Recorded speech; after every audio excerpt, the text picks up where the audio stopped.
जब बेटी ने मायके वालों को सबक सिखाया। रीना अपने माता पिता की इकलौती बेटी थी। बचपन से ही घर में उसे बहुत प्यार मिला, लेकिन एक बात हमेशा उसे चुभती थी। जब भी कोई रिश्तेदार आता, माँ हंसकर कहती, बेटियां तो पराया धन होती हैं, कल को चली जाएगी। रीना मुस्कुरा देती, पर दिल में एक डर बैठा जाता। समय बीता और रीना की शादी हो गई। उसका ससुराल ठीक था, लेकिन वहाँ हर बात पर उसे समझौता करना पड़ता। फिर भी वो हर महीने मायके फ़ोन करती, माँ पापा का हाल पूछती, त्योहारों पर आने की ज़िद करती। लेकिन धीरे धीरे उसे महसूस होने लगा कि मायके वालों का व्यवहार बदल रहा है। एक दिन रीना ने कहा, माँ इस बार राखी पर आ जाऊँ? माँ ने ठंडी आवाज़ में कहा, बेटा अब तुम्हारा घर वो है, बार बार आने से लोग बातें बनाते हैं। रीना चुप हो गई। उसे लगा शायद माँ ठीक कह रही हैं।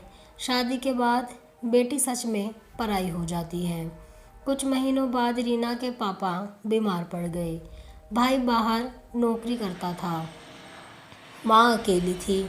रीना सब छोड़कर मायके आ गई। अस्पताल के चक्कर, दवाइयाँ, खाना बनाना, उसने एक बेटे से बढ़कर जिम्मेदारी निभाई। पड़ोसी कहने लगे, बेटी हो या बेटा फ़र्क नहीं पड़ता।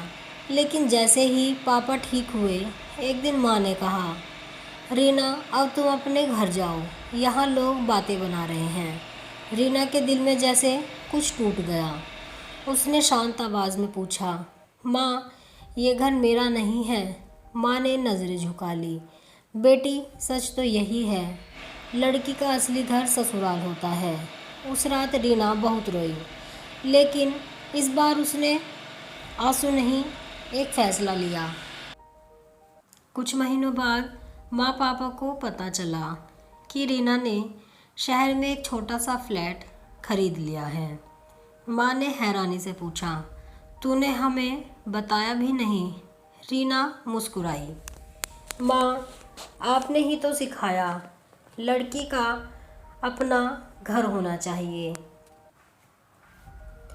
माँ समझ नहीं पाई। फिर एक दिन रीना ने सबको अपने नए घर में बुलाया।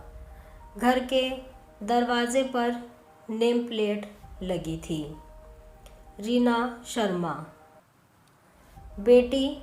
माँ ने पढ़ा तो आंखें भर आई। अंदर जाते ही रीना ने कहा, माँ आपने हमेशा कहा मैं पराया धन हूँ, लेकिन जब ज़रूरत पड़ी मैं सबसे पहले आई। जब पापा बीमार थे मैं थी, जब घर संभालना था मैं थी, फिर भी मैं पराई। घर में सन्नाटा छा गया।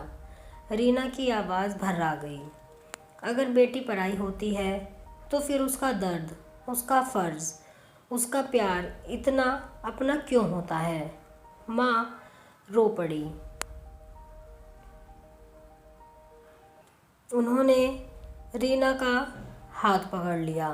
बेटी गलती हमारी थी, हमने समाज की बातों को सच मान लिया, पर आज समझ आया बेटी कभी पराई नहीं होती। रीना ने धीरे से कहा, माँ मैं ससुराल में आपकी हूँ, और यहाँ भी मुझे पराया मत कहिए, बस बेटी कहिए।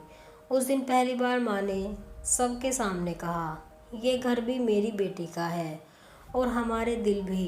रीना ने कोई बदला नहीं लिया, बस अपने आत्मसम्मान और अपने प्यार से मायके वालों को एक सबक सिखा दिया। बेटी पराई नहीं होती, बस उसे पराया कह दिया जाता है।